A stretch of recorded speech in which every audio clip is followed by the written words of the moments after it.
morning, everyone. Welcome to the Arkansas Assembly. My name is Kimberly Baker. I am the Arkansas General Assembly Coordinator here.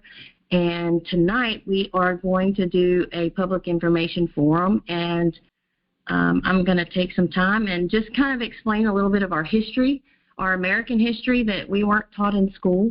And just kind of walk you through what all has happened to us. I'm sure many of you have realized that things just aren't right in the world. And as you realize that things are not right in our world, and you realize how corrupt things are going in our government and in different places, and we can't figure out why, the history will help us learn more. And so I'm going to start with William the Conqueror. And so back in 1086, William the Conqueror, if any of you have ever seen Braveheart, Braveheart is kind of the story of William the Conqueror, only he did not die in that fashion in Braveheart by an axe. He actually got kicked by a horse and actually died in the bed. But anyway, that's beside the point. The Duke of Normandy, and that's who William the Conqueror was. And so he ended up going on what's called I'm going to skip through a lot of history. I'm going to kind of give you the bullet points. But William the Conqueror ended up going on what's called the Norman Conquest through England and conquering. And so him and his barons went on a conquering quest. And anyway, got the throne, and he gave, when he won, he gave his barons big old portions of land, but he also gave his barons sovereignty in their own right. And so they had sovereignty of kings to this, 100 barons or ever how many there were.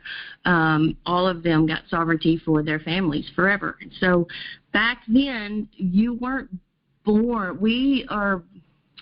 We're taught that we're born sovereign and our rights come from God, which is true, but back then that's not how they operated.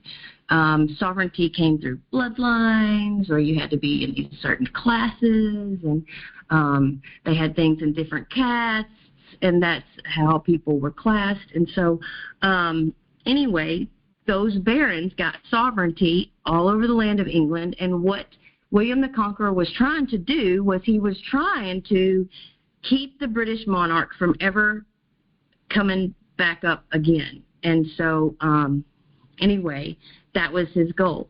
Well, in 1215, so William the Conqueror dies. We'll move forward. That was 1086. So now you move up to 1215, and when you come to 1215, you have the Magna Carta. Now, the Magna Carta was forced. So they went to the king, and they forced the Magna Carta onto the king at the thought of death. So it was like he was at death's door if they didn't do what he said, or if he didn't do what they said. Now, they were the barons who had sovereignty, and they came with the Magna Carta, and he put it into law. And then later on, the Magna Carta was actually the foundation of common law. Okay? So those same barons, if you go forward to 1608, okay, fast forward to 1608, one of the barons, the family line was called the Belchers. The Belchers moved to America and wanted to be part of colonizing and building this new land. And so they went in 1608 to Boston, Massachusetts. The Belchers went to Boston, Massachusetts, and they began to help build and colonize in that area. They stayed in that area all the way up until the Revolutionary War, and even fought in the Revolutionary War side by side, and had set down roots there. So when the Revolutionary War was fought, and when it was won, oh my gosh, my mind just went blank. I can't remember if it was King Henry or King John, but whichever king it was, ended up backing off, and this is where all control was left to these colonies at the Revolutionary War. And so they got together and realized, well, we need someone sovereign to do international trade because we don't have a king anymore.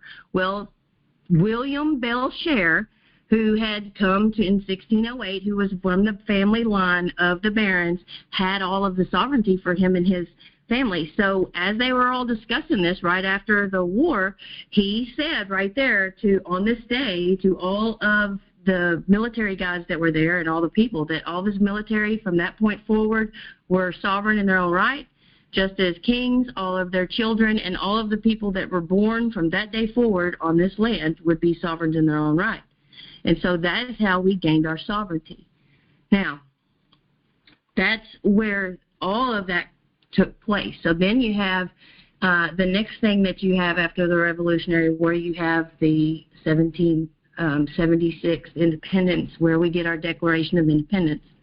So this is where our contract is for us Americans, we the people. That is the, it's basically like written like an indictment if you actually go and read the Declaration of Independence. I mean, they are just like nailing the king for all of these things that that he was doing to suppress the people here. And if you read it, if you go read the Declaration of Independence now, it's exactly what's going on in our time now.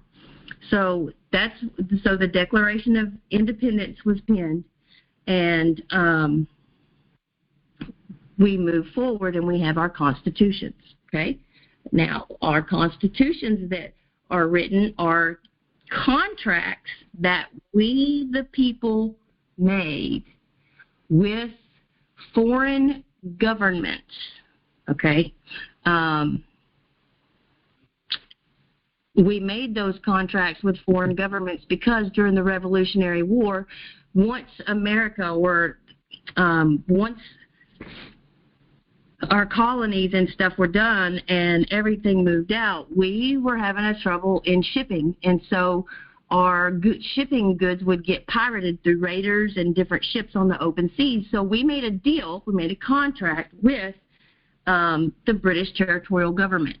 And one of the contracts and treaties that we made with the British territorial government was that they would have control over the international waterways and our inland waterways and our inland channels of our states. And they would use that as protection because they would protect our ships on the waterways. And so they had control. So the British territorial government was on sea jurisdiction, and not only did they get to use our waterways and have control of our waterways when they would have courts or do any type of tribunals or those types of things, because they were in international waters and they weren't on their land, they were on our land, they did their courts in like docks.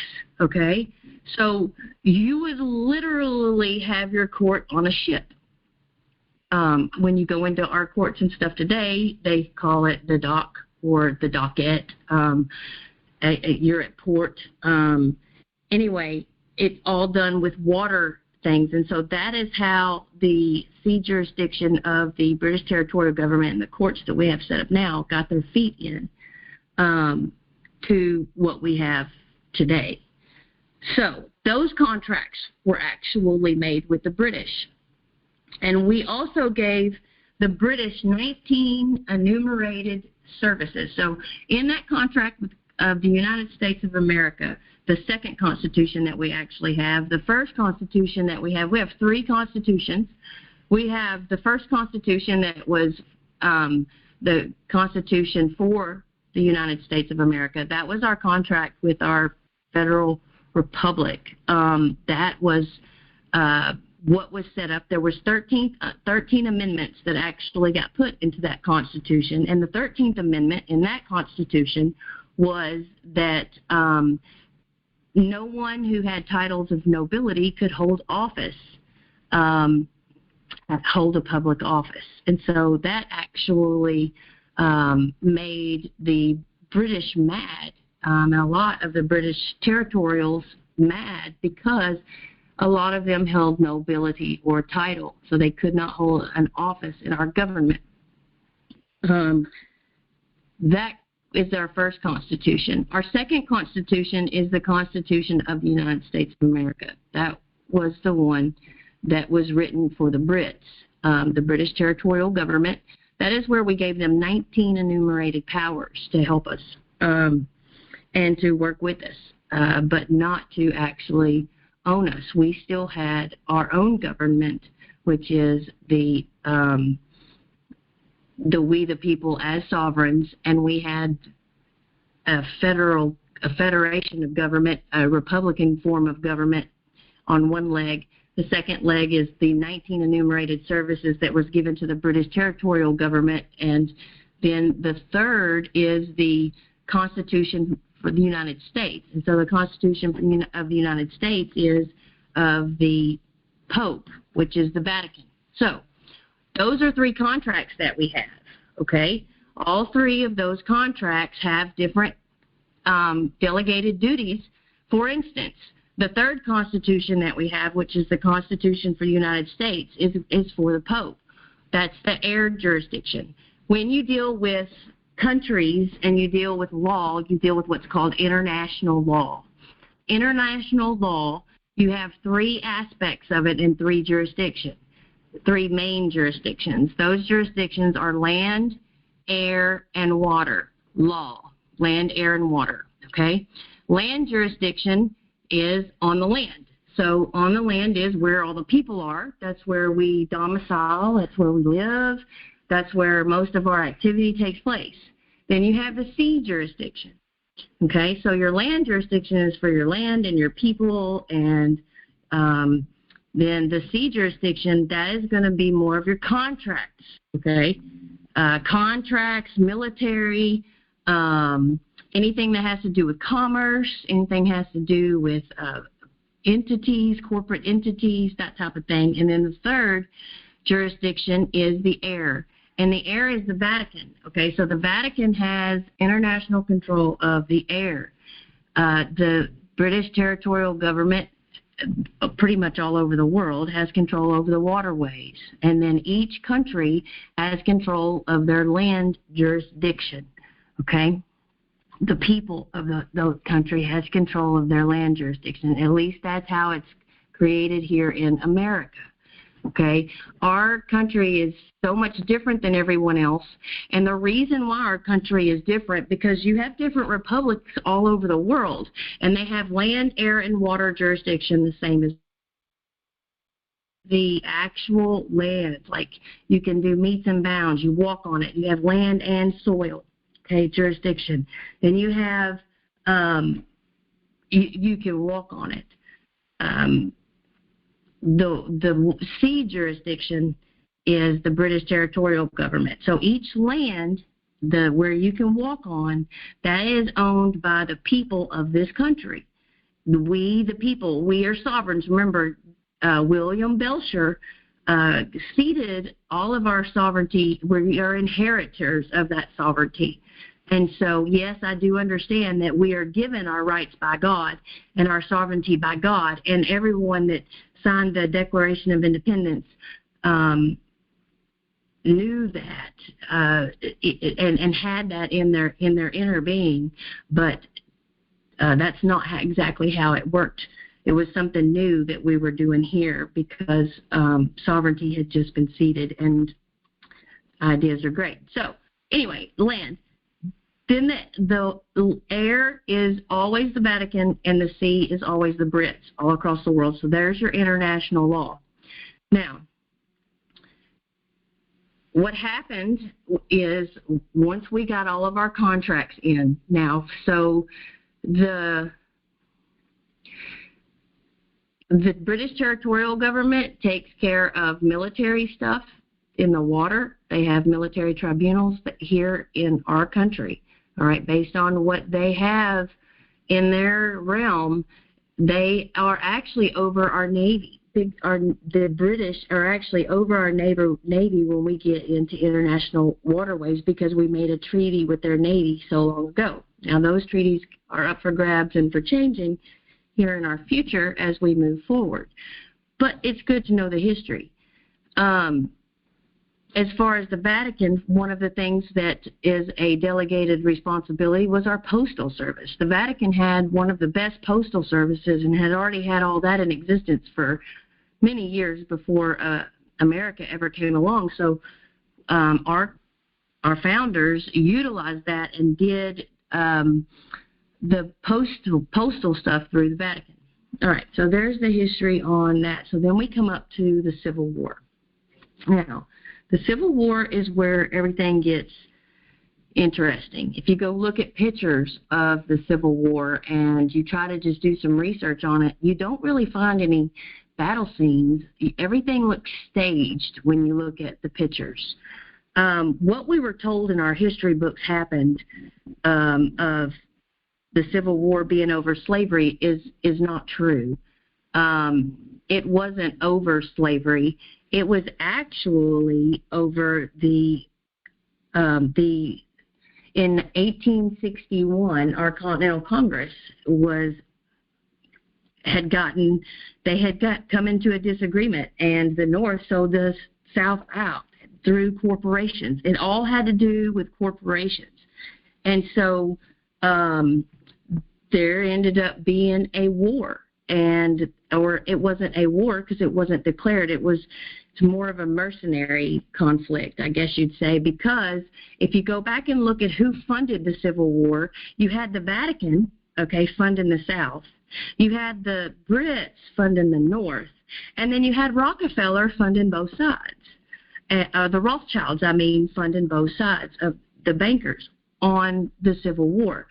So what happened to our federal government during that time, the first constitution that we have with our federal republic that was built, it was actually dismantled during the Civil War and laid dormant. And it's laid dormant for the past 160 years because it was never reconstructed. Because it has been uncovered that there was a coup to take over our country, and it was shortly turned into a corporation after that. And our country, I told you guys about William Belcher. Okay, so let me go back to the William Belcher family. If you run forward all the way up to the Civil War, the Belcher family is still here. Their name actually has now kind of morphed from Belcher to Belcher. And so their family is still here at the Civil War in the Boston area. And during the Civil War, the federal republic government, the lawful government, our lawful courts, our common law courts, our lawful states, all of that was taken down, and a corporation or a corporate body was put in its place, a British corporate body. Remember, we had the 13th Amendment of the first Constitution, which said that a president could not be have titles or nobility. But the President Lincoln was a bar attorney, and so he was put into office in a bar attorney status. And so when the Civil War was over and they were cleaning up the mess, the North ended up sending in 1865. Now our Continental Congress has walked out for the Republic. They've walked out. They have not come back. The war has happened. The Federal Republic has been taken down. In the South, all of the common law courts were taken down. And what was put in place in 1865 was the carpetbaggers. If you go back and look at history, this is when you had your carpetbagger judges coming in. They set up 10 military districts in 11 states, in 11 southern states. They put up 10 military districts. And so those military districts, they sent what's called carpetbagger courts, these carpetbagger judges. They said carpetbagger because they would carry their luggage in these like bags that look like carpet, I guess, and since they were coming to adjudicate in a new area.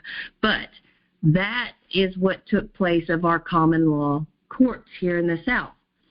So there became a big struggle during that time of military action. So if you go back and you look at the temperature, then we just had pretty much a civil war inside the country. So the North is mad at the South, and the South's mad at the North, and so you've got all this animosity going on between the two, and you've got the southern states who had been clamped down on complete control. And so you have this case called Ex parte Milligans. So in 1866, so I said 1865 is when the 10 districts and 11 states, they set up these carpetbagger courts, took down the common law courts, and now what you have is you have the British territorial government. Remember how I told you that the British territorial government was already, from the Revolutionary War, they were already involved in our Navy, our international waterways, our inland waterways, and they had their own military-style courts and commerce on the waterways, international trade, all of that stuff was in their jurisdiction. So when the Civil War happened, the jurisdiction of the courts became water, sea jurisdiction courts. So the courts that we all have today, they're either going to be in the water jurisdiction or they're going to be in equity. Equity is going to be the Vatican, which is air jurisdiction, but they cross over. So, 1866, Ex parte Milligan, key case. This is a key case. This case is actually key for us. It's very key for us because in 1866 there was a guy named Milligan who was at his house and he just got arrested, and he was accused of insurrection and going against the government and trying to overthrow the government at the time. Well, he didn't do that, and there was no cause for any of that. He was just sitting at home. And they came and they had a military-style tribunal in one of these 10 districts in 11 states that they had set up, these military tribunals. And they were going to have him, he was found guilty, and they were going to have him executed the following year. And so he starts to do the only thing he knows to do and does a writ of habeas corpus and is doing another type of writ to get any, trying to fight jurisdiction. His whole thing was he was in the wrong jurisdiction because he was in a military tribunal court. And since he was a citizen of the state of Indiana, then he should have been tried in a common law court. But since the common law courts had already been taken down in the southern states because of the war, there were no longer common law courts set up. So what this Ex parte Milligan case did in 1866 was it set the precedence that when the southern states' common law courts are set back up, then the British territorial courts or the courts that are here in place now must stand down and allow our courts to handle land jurisdiction people and cases. So anyway, that's where that part goes. I'm going to explain more on Ex parte Milligan later. So now we move forward. Let's go ahead and move forward a little bit further. We know that let me tell you about William Belcher real quick. So the Belchers, when the Civil War happened and the Federation and our Republican form of government, most of them were killed. So the Belcher family, you had two sons. Actually, I think there were 5 sons, but 2 sons were together, and they had all of the seals and all of the documents and paperwork that they were carrying at the time for the Federation and for the Republic. And so they had, so the seal that we have, everybody knows the Great Seal. So the Great Seal that we have for our country, it actually, if you go look at it, it is the seal of James Clinton Belcher, which is Anna Von Wright's husband. His family is the Belcher family and is the one who was the correct head of state by progeny. And so once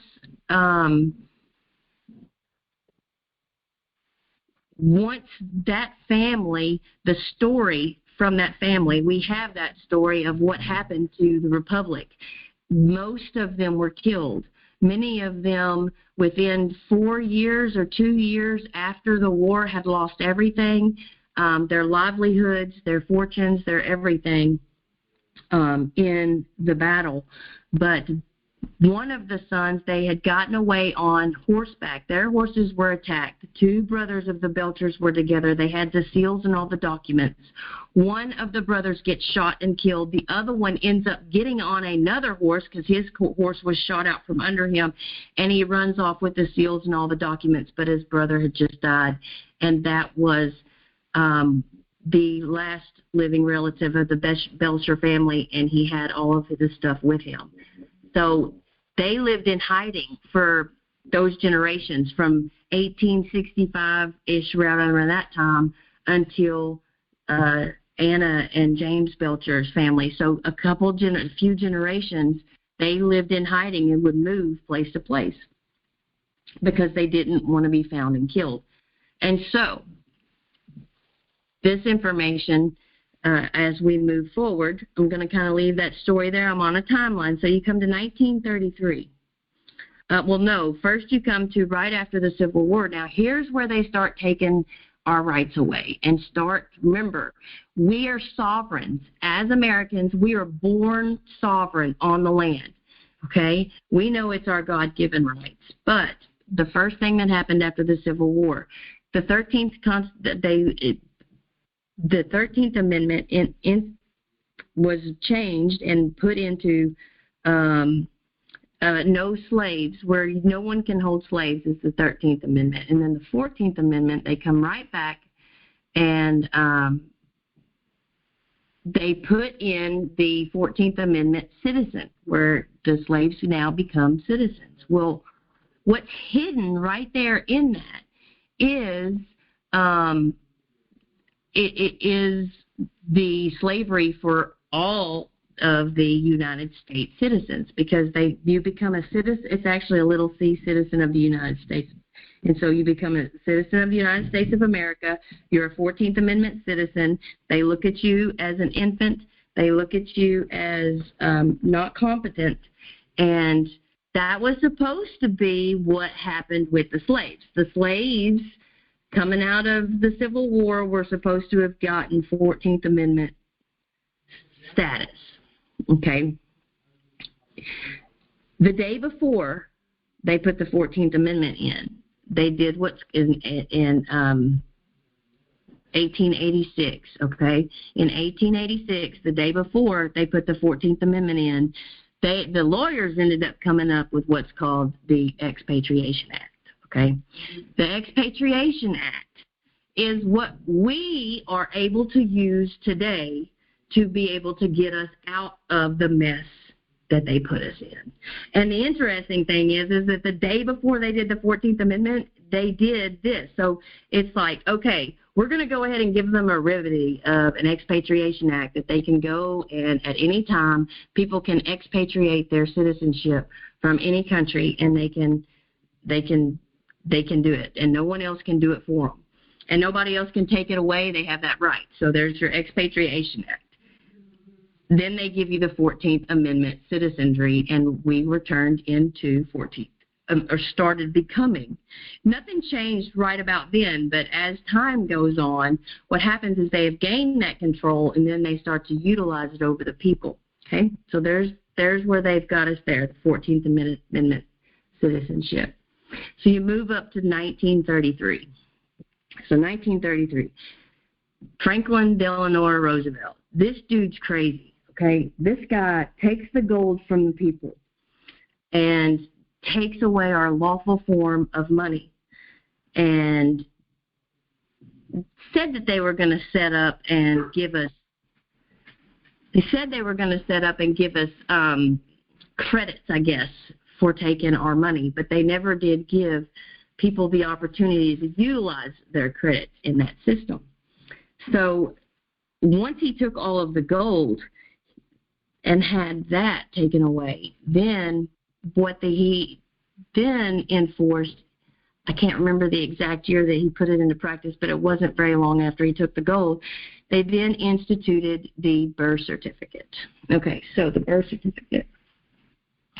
The birth certificate is something that every one of us have. And what we don't realize is that when our parents sign a birth certificate, if you go look at your birth certificate, it's actually printed on bond paper. And so you turn it over and there's a bond on it. It actually has 2 dates on it as well. It'll have your birth date on it, so the day you were born is on there, but then it has this other date that's on there. So, like, for instance, I was born on August 22nd, 1975, but there's a second date on there. It's like September 7th, 1975, and that was the day that my straw man, my ens legis, my all caps name entity was born. And so, born on paper, I should say. The fraud that these people went to and the ends that they went to absolutely defraud and steal from the American people is just insane. So, with the birth certificate, your parents, they made all of the hospitals and police stations and churches, they made them what's called foundling centers. And so the thing with a foundling center, and we still have them today, they're all still called foundling centers. What that means is if I see a baby, like, on the side of the road, and I decide, I don't know whose baby this is, I'm just going to go drop it off to a foundling center, a hospital, and no questions are ever asked. You can drop a baby off to a hospital or a police station or a church, and no questions are ever asked. You hand over the baby, they walk away, and you're good. They're called foundling centers for that reason.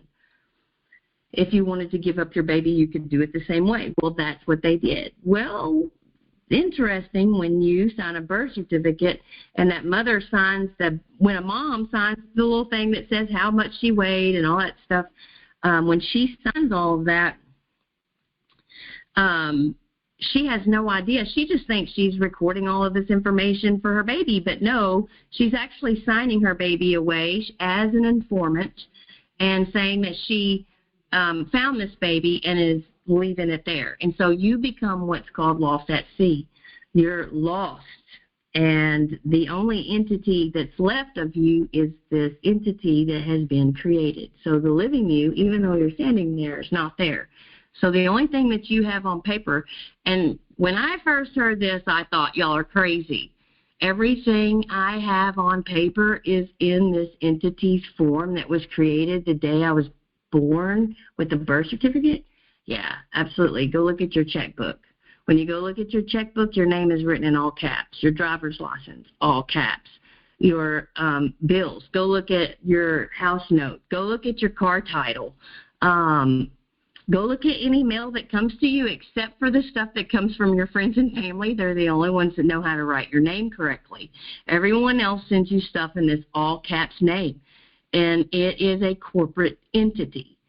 And it's not you. But everything in your life has been attached to that name. And so you've been misrepresented as that entity and not a sovereign being, which is why we go into their courts and we get just trashed. That's why the courts no longer, if you mention the Constitution in a courtroom, you can be held in contempt because they don't operate with the Constitution, because they're not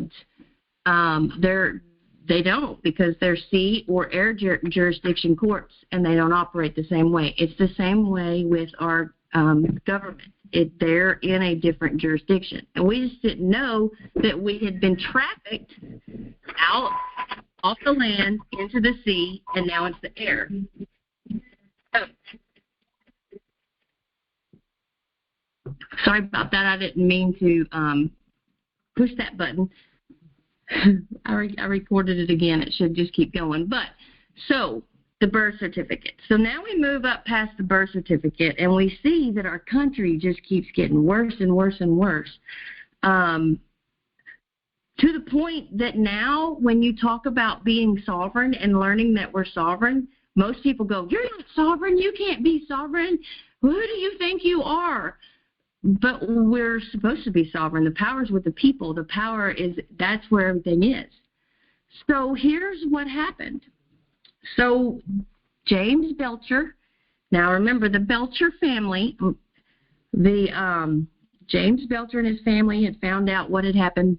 Nobody did anything about it. But then once Anna and James Belcher learned about their history, they started looking into things. And then they got a team together of other people looking into things. And what they learned is the story that I just told you. I told you a very brief, concise piece of the whole story so that you can get a better understanding of what has happened to us. But what they found is that not only have we been trafficked in every area, I could go into a whole lot more detail of all different things that has happened, but basically we don't have our republic anymore. We have a government that is British territorial that we made a contract with the Second Constitution. We have the Pope that we made a contract with, which is the municipal Vatican government. That's the Third Constitution. Those entities are still here. But not only are those entities still here, but we have people who have gone way corrupt in the system. But we still have our Constitution. We have who we are, we have our seals, and we have the Republic. So they all started digging. I think it was the early 90s when they all started digging. Well, then they started learning that we didn't have our used to, when you would record births, you would record it in a family Bible or something. People would have it recorded. Well, people don't do that anymore. We use a birth certificate, so there's no recordings really. There's nothing documenting you as a living soul, as a living being, as a sovereign on the land jurisdiction. Everything you have in your name and in your documentation is sea and air jurisdiction. So we have what's called a document process. That document process is what you fill out and you post it on the land. You record it and have it notarized, and then you have it published so that the world can see the status that you are selecting. So let me tell you about political status. Remember, I mentioned the Expatriation Act earlier. You can choose whatever status you want to be. Even back during the Revolutionary War, there were all different statuses of people here. We don't know that because we weren't taught that. There were the Americans, who were the American state citizens. They were citizens of their state. So like I'm an Arkansan, some are Texans or Virginians or what have you. That was an American. That was your sovereigns. You then had what's called the Tories. Now, I know some of y'all remember the Tories when you talk of that's the British territorials, the Tories. Now, they were residents here in this land. They weren't able to own land and keep land. Only the sovereigns and the Americans were able to have land. The Tories were actually not at the time. So they could rent land, they couldn't own it. And so, anyway, then you had, of course, your 14th Amendment citizens. That was for the slaves, but that ended up being on everybody. So they had different people with different citizenships all throughout history. And we also find when you start looking at the court records that they recognize state citizenship and U.S. citizenship and municipal citizens. They recognize all of these different political statuses. Well, we have been presumed to have those political statuses and be trapped in those jurisdictions, but we don't have to be. And so we've done a paperwork to change that. So let me fast forward. For those of you who don't know who we are and what we are about changing our paperwork, getting ourselves back out of the sea and air jurisdiction, putting our feet firmly on the ground on the land jurisdiction. And then we are about rebuilding our republic. It is in bare stages. We have our head of state, who is James Belcher, and Anna is our fiduciary, his wife. They have the seals, they have the history, and so we're in the process of learning. Now, they've already been working internationally for land, air, and water jurisdictions. America, for the last 160 years, has been looked at as being out to sea or just disappeared or vacant. They've just vacated. But the international field recognizes who we are as the land jurisdiction part of the government. And so that's our federation. It has been set up. It has been set up for quite some time. Our states have been in an activity. So Arkansas, we set up in like 2019, I think, here. I wasn't part of that then, but I think it was 2019. It might have been 2018. I'm not sure. But really a lot of things started rolling for us this past year and the year before in 2021. So we have set up our state. And so our state, we have the Arkansas Assembly. And when you build each state as the land jurisdiction of the state, you have what we call 4 pillars. We have the first pillar is the actual assembly itself. It's all of us for the whole state. Those who have come back to the land and soil jurisdiction claim their inheritance, claim their sovereignty, and we're the only ones that actually can clean up this mess right now. So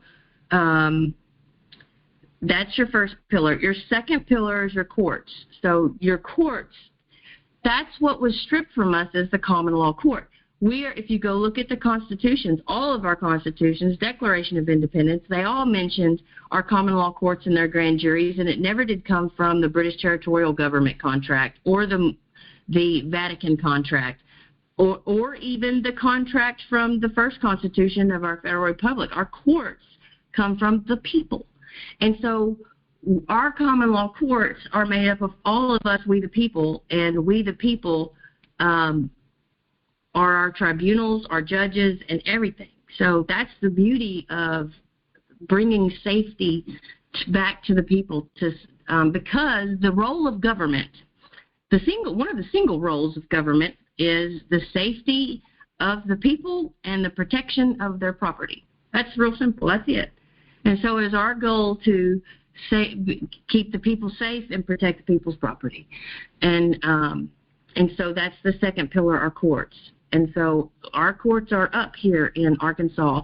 Ex parte Milligan, I already told you about, has been invoked by our state, and those notices have gone out. And so we have held our first court hearing, and anyway, we are working on establishing that. Then we have the next pillar, and that pillar is the militia. The militia, we work county by county, and so that's just organizing people for, if there's a crisis, or if, there's flooding and you need sandbags, or if you have a tornado come through and you need supplies, our counties will all work together and build a network for our militia so that we can help each other. Not only that, it's good when you have a good militia, once it's built right, then you can also be aid to different states. Like, for instance, right now there's a fire in the panhandle of Texas. Like, our state militia, if we had it up and running the way it needed to be, we could be bringing supplies in and stuff in to help those over there in another state. And so that's our state militia. That's the third pillar. And then the fourth pillar is our international business. And so we are in the process of rebuilding all of our states and getting our states back up. We have all of our contracts. We have all of our rights. We have our sovereignty.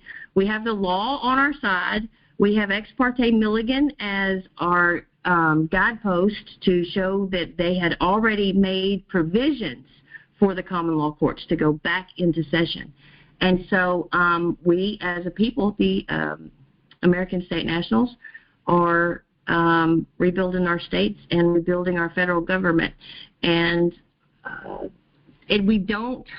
we're not here to take down the other contracts that we have, because we the people have contracts with the British and the municipal. What we're trying to do is rebuild our leg of land jurisdiction and to run, it's like a highway and everybody has their own lane. And so the British territorial government has their lane in our country, the municipal has their lane, and then we have our lane. And as long as everybody is in their right jurisdiction and political status, then they should go to the courts and to the people that is fit for their jurisdiction.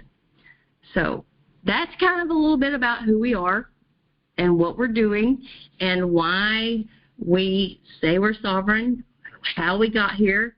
The American people were all sovereign. all Americans were sovereign. You were trafficked through the 14th Amendment and the birth certificate, and you have to just redeclare. You have to declare your status and change all that, and it's a form of paperwork. And we're just trying to build a better place, build a place of peace, build a place where we all work together and make this world and make we've never seen a republic.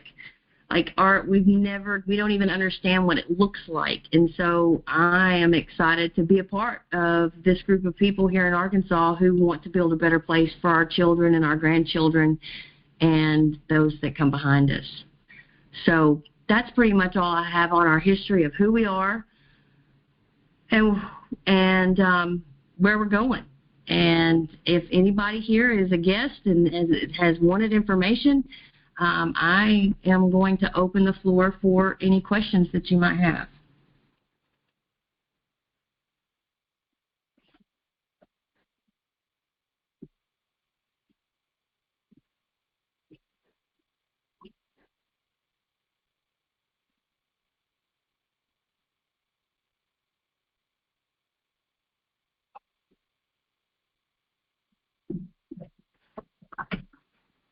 All right. If nobody has any questions, does anybody have any comments or anything that they would like to add? May I? Absolutely. And forgive me because I've gone down a lot of rabbit holes in studying. I've studied different aspects that's presented by the Nationals, and I've studied aspects that are presented by, there's another assembly attempting to set precedents here in Arkansas.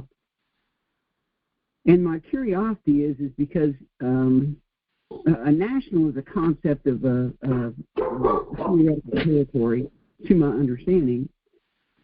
And so when they talk about it as far as citizenship and the people and who has rights and all that, and this is just from my own research, so correct me if I'm wrong, but even in the Definitive Treaty of Paris, they discuss not only citizens, but they talk about the people. And from everything that I've been able to ascertain, there's a difference in that concept of who has those lawful rights. And from what I've been able to study, you have the people who are the freemen, basically, or the countrymen of the country. And people who are citizens are the ones who are able to hold office. So a citizen is one who claims allegiance to a sovereign entity. And there's when people get messed up by the word citizen because, we say we pledge allegiance to the United States, and people don't realize that it's a corporation. So you've pledged allegiance to a sovereign corporation as a citizen. So if we were looking at this correctly, when you pledge allegiance, you're pledging allegiance to the sovereign people, not to some sovereign entity that's controlling the people. And, there's a lot of confusion in that as to, what people are taught or what they learn. And when you go back and start really looking into those things and studying them, I think you'll see that's actually the matter of fact on that.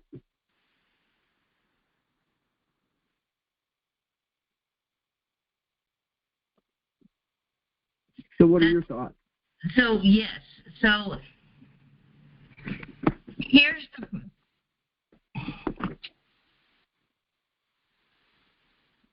the main thing is people need to know their rights. If you know your rights, a right not known and understood is a right that's laid down. Because if you can't defend your right, you can't exercise and get your right. Does that make sense? You have a right for things, but if you don't know how to exercise that right, then how are you going to get there? You know what I'm saying? Yes, ma'am.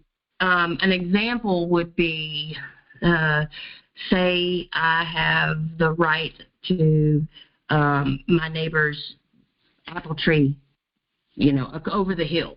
And if I want to go and get apples, I can go over there anytime I want. I just have to actually exercise that right and put put my shoes on, get my buckets, and get my stuff together and truck up that mountain before I can go pick the apples from the apple tree. So I have to exercise that right. A lot of times people don't know what their rights are. So if you don't know what your rights are, you don't know how to exercise them. I have seen people exercise their rights who are not American state nationals or who are not sovereigns or have not changed their paperwork and get off and get their rights back because they knew how to fight for their rights. But as far as being trafficked in their courts and as far as being trafficked into their system, into that system of having your property and your stuff taken from you where it's not actually yours to own, the only way that I've seen that people are actually able to fight is if they have status documents changed and they know their rights and are able to exercise and fight and defend those rights. Does that make sense? I don't know if... Ma'am. So here's I know my you said question that... Do what? So here's my question on that. Mm-hmm. So the term national is a fairly new term that was created by the UCC or whatever. So where does that come in as far as, forgive me for the lack of better verbiage, labeling people as to their status? Well, the interesting thing is the whole status thing, I didn't know about the whole status thing, to tell you the truth, until you start going research it. Just like that Expatriation Act of 1868. I mean, 1866 or I can't remember now. My mind just went blank on the date. But anyway, the one that happened right before they did the 14th Amendment. I think it was 68. But right before they did the 14th Amendment, the Expatriation Act. They knew about the different statuses. Number 55, yeah. They knew about the different statuses. We aren't taught about that these days. We're not taught that we get trafficked with our birth certificate. We're not taught that we aren't on the land and soil. We're taught the Constitution, and all over the Constitution it says that we're owed the common law courts and our property is not supposed to be taken, nor should we go to jail without an indictment or a presentment from a grand jury. But that doesn't happen to any one of us these days. It's because those courts are not our common law courts. And without our people up and running, our federal side, or not, I shouldn't say federal, our Republican form of government, since we haven't had that leg up, we haven't been able to protect the people, is what well, another thing that's not laid out for people is because, now, and think about what I said, because if you look it up, that's what, a citizen is someone who has pledged allegiance to a sovereign entity. That's what it boils down to. And over the past 150 years, they have thrown that word citizenship out and left out the part about people, the freemen and the countrymen. Because if you look it up, and I can't remember which president said it, but he said a countryman between two lawyers is like a fish between two cats. And what that means is the countrymen, it's their intent of taking advantage of the people who are ignorant of the policies of the corporations. And that's the sad part, is because a lot of people do not realize that you don't have to be a citizen. A citizen is someone who holds office. A citizen is someone who is delegated basically to stand up for the rights of the people. And Absolutely. The people have been completely just cleared out of the picture. They have been, and there again, that's part of why we have to get back on the land and soil.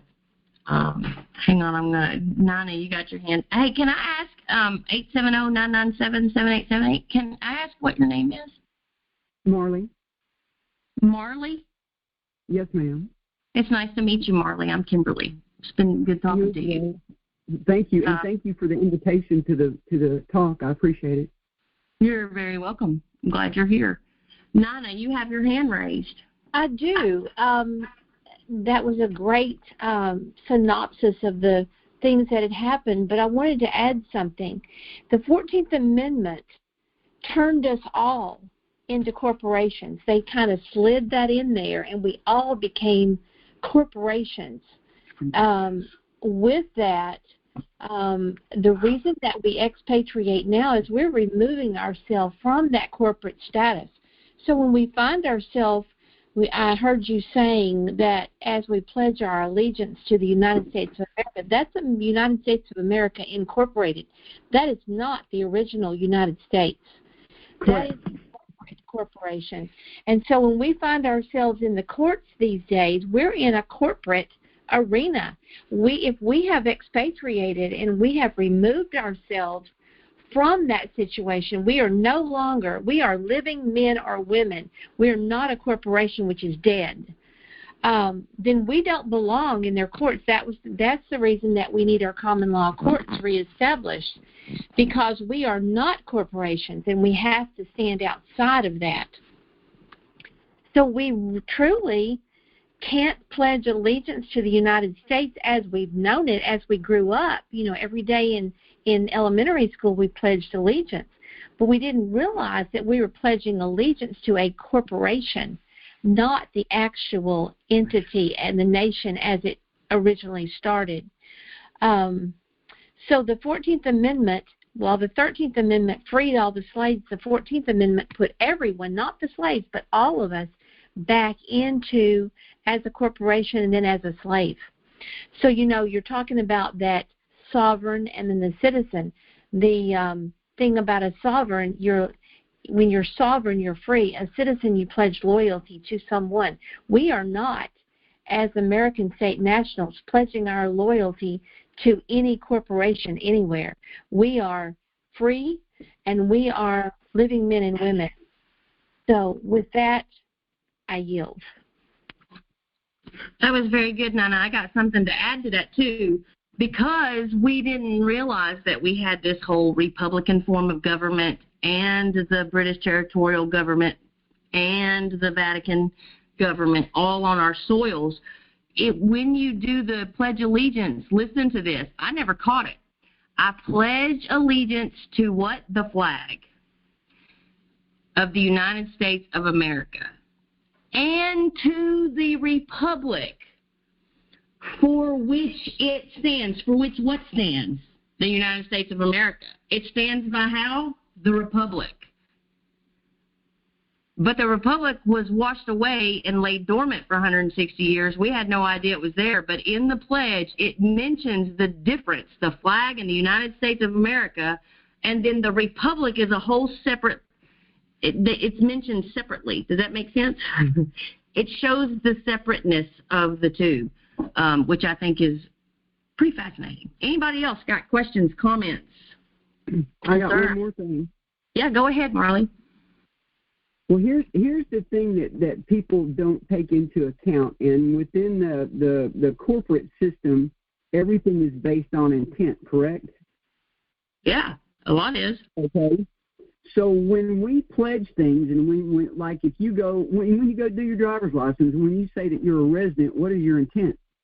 It's not what they're asking; it's what your intent is, because they're not explaining anything to you, and we have to take into account that we haven't done anything wrong because we were not given proper disclosure pertaining to whatever it was, marriage license, driver's license, birth certificate, whatever.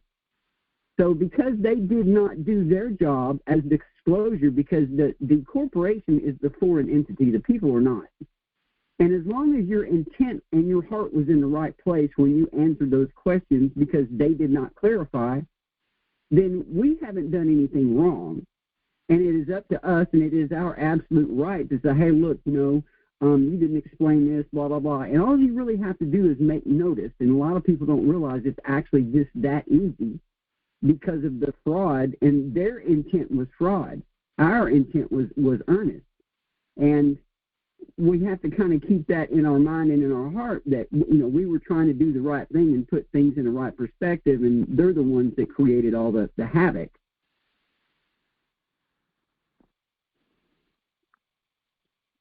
I yield. Absolutely. And not only did they create the havoc, they have defrauded us in every arena. And so the realization of that is just mind-numbing when you first realize it. But Absolutely. They're responsible for the fraud. And once we figure it out, then we've got them. Then you turn around and nail them, you know? And you can't let them keep entrenching and infringing on your rights. That's where we have to stand up as the people and we can not let them infringe anymore. May I? Yes, go ahead. So one thing in addition that a lot of people don't know, and I just recently found these, and they're buried. It took me forever to find them.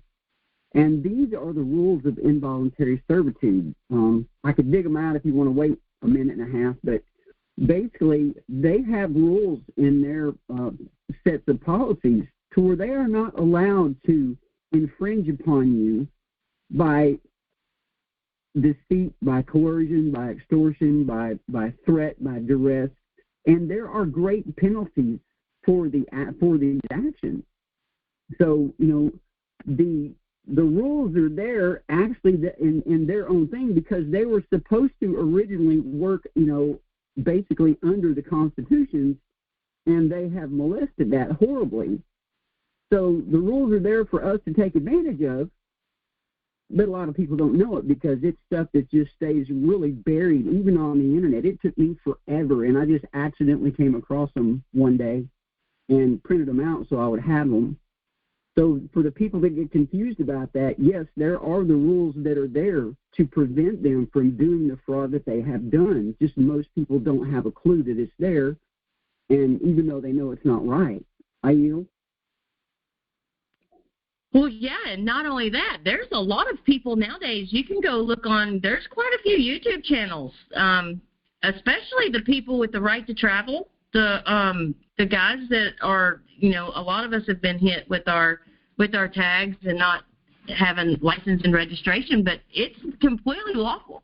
There's so many court cases on it that it's completely lawful. If you are traveling in your personal property, your automobile, you don't have to have those things, and it's been decided. Did you see HB 1778? I think it was New Hampshire. There's like almost 70 different rulings in favor of the right to travel. Right. I mean, it's getting big traction now. There's a lot of people that are fighting it, and they're fighting it in their courts, and they're using the court cases. They're using the Black's Law Dictionary, and they're showing the definitions of what driver means and operating and motor vehicle. Those are all commercial terms, and they're just using the case law. And I'm really starting to see traction on YouTube of those guys who are really getting hammered. They're really winning lawsuits now in the de facto courts. They're winning lawsuits, so that's a good change. But on that, people have to realize it's not like you can just go dump your registration and throw it in the trash and burn your driver's license. You actually have to remove them from the system because if you even have a toe in that water, they're going to get you. The biggest part on that burns people that they don't realize is the birth certificate. And I'm actually working on a paper to resolve some of that. I've done a lot of stuff independently and a tremendous amount of study. But I'm working on some paperwork to actually resolve the issues with the birth certificate. I don't know where it's going to go, but I'll be the first idiot to try it.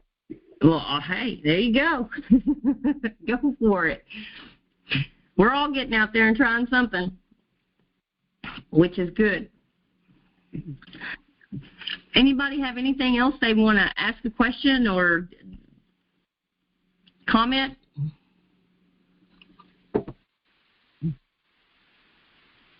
Did you get my text? I did not. Well, I don't know. My husband actually has my phone. Then he's probably wondering what that was all about. I have one more thing I'd like to say, please. Go, please. Yeah, absolutely. When it comes to birth certificates, this is something that blew my mind. I just learned this last week because I've had a hard time with my beautiful internet service.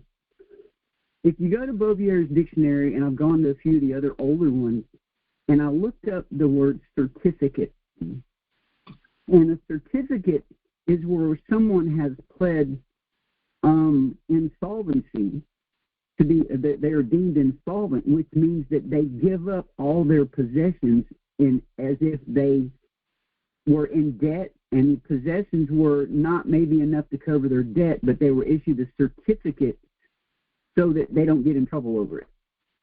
And if you think about that, that is exactly what these buttholes have done with our birth certificates, because it is a certificate. So you have been deemed insolvent by the issuance of a certificate.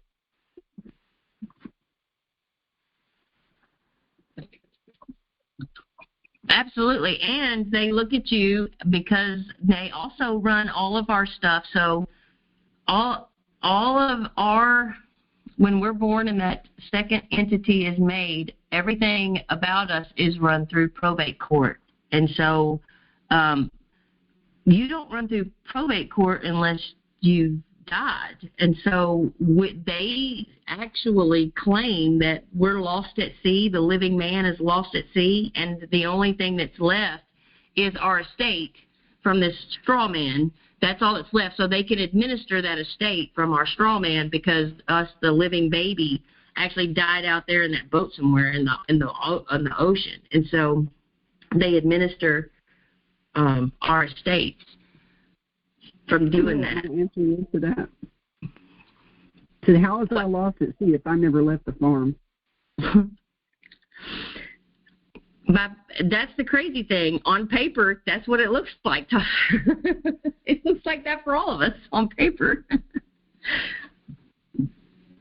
Until you change your status and get something else on the records. Like, for instance, all of my paperwork is on the county courthouse here at the land recording office. It's also with our LRO, but it's good to have that paperwork showing that you're not in their system. Yes, ma'am. Kimberly, thank you. You're so welcome. Anybody else got anything?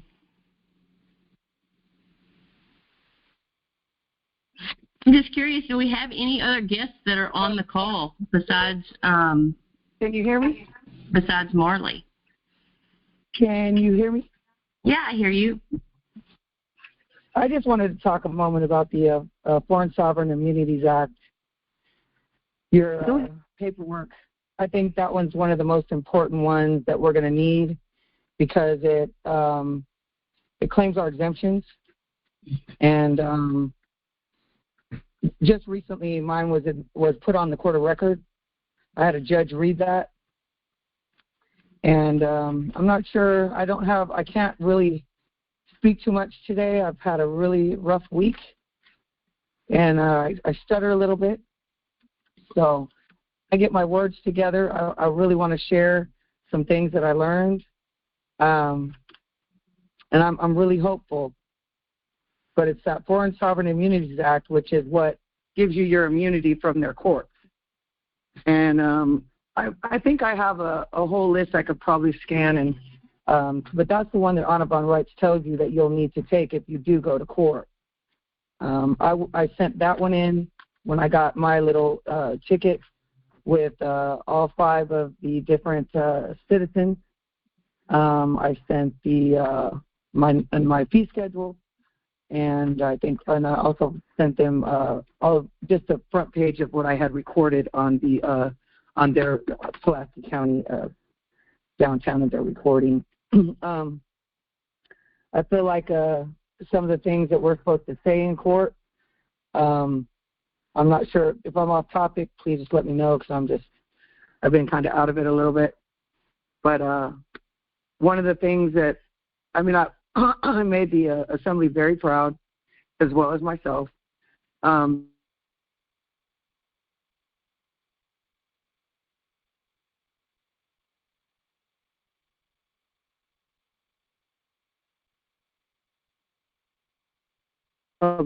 Pretender, but the public defender. Hang on one second, okay?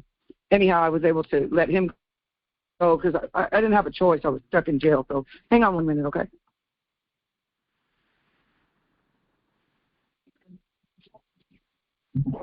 I'm at work right now, so I'll have to yield at this point because there's people coming in. But I just wanted to tell you guys that this is the most exciting time to be alive, and we need to hang in because everything's going to be smoothed away.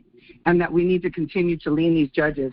That judge basically put on record a couple of things about being liens, and he's taking it very serious. I guess they got to pay a lot of money to get those stuff off of their bonds, and they're not happy about it. But I feel like Ashley Amber went ahead and had that done. So when I came in there, I really want to share some more. Maybe I'll do that on Friday when I'm not so shaky. I've been shaking for a few days. But anyhow, hang in there. And have you told them about the class that they can take that really teaches about jurisdiction on Thursdays with Michelle Ford? I have not. Yeah, there's a link. I'll send it to you, Kim, and if you feel like sending it out, that would probably be a good idea. And then you can go and you can listen to it until you get jurisdiction like the back of your hand, Right. But with that, I have to yield at this point. Thank you. Okay. Thank you, Amber. Let's see. I'm just curious. Let's see. The St. Louis number 314-261-6063. Is that Dave?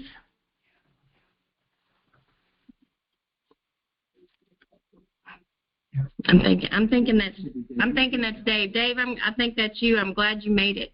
Anybody else have anything else before I close out tonight? Do you have any questions? I can, Marley, do you have any questions? Is there any information that you would like for me to get out to you? Or Nina, do you have any other things that you would like to say before I close out?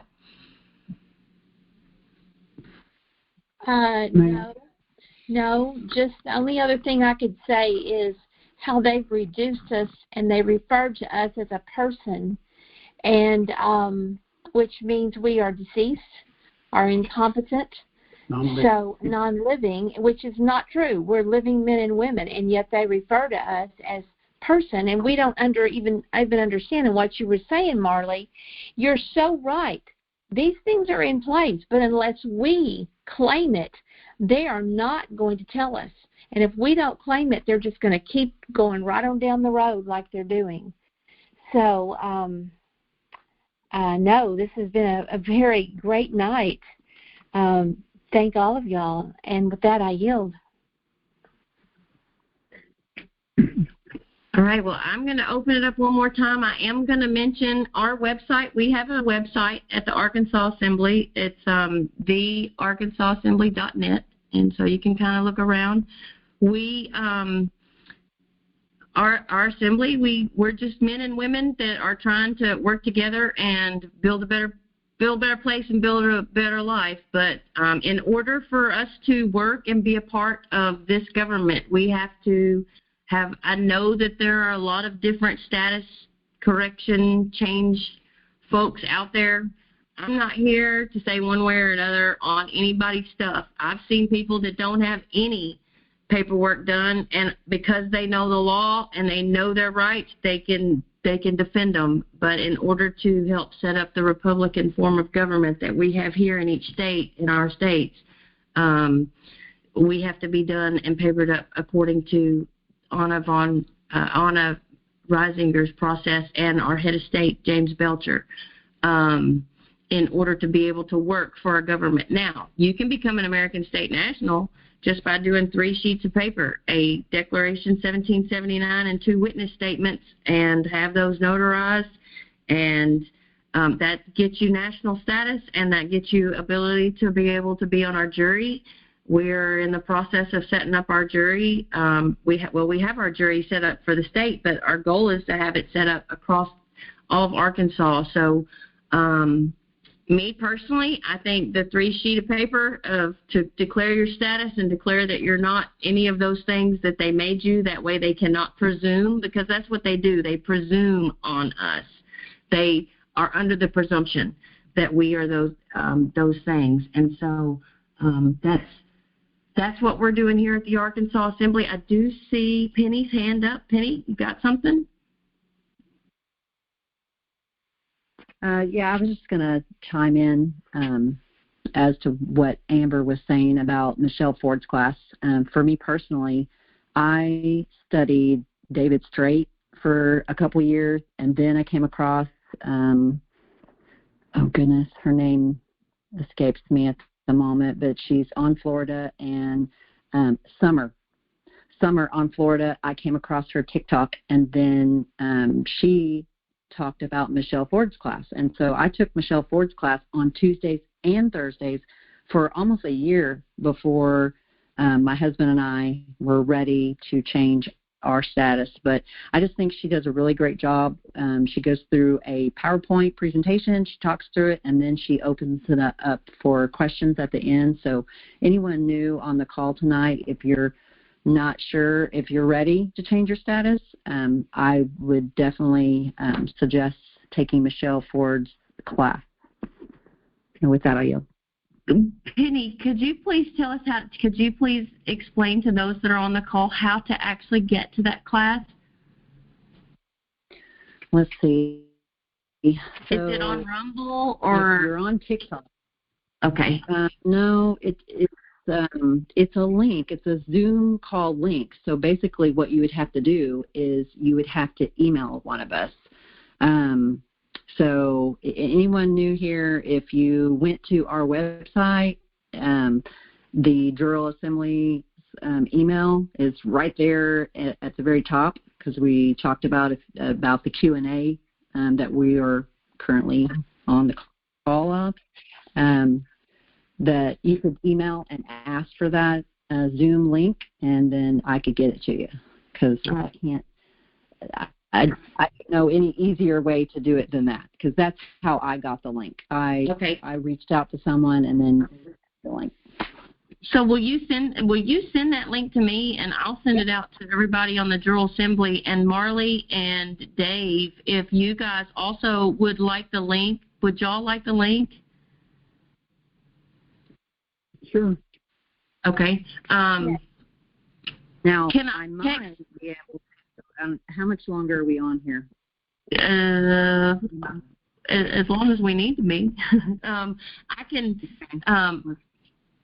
Marley, I can text that to you if you want me to. When she sends that link by email, I can get it on my text, and I'll text it to you, and then I'll email it out to the rest of the Jural Assembly. And if Dave, if you want it, I'll text it to you too. It might be something you might be interested in as well. Gaining more information and learning more as we go. Kimberly, I have something that I would like to talk about, but I would like to talk about it to you offline, because I don't want to confuse anybody by putting it on here. Okay. Thank you. Not a problem.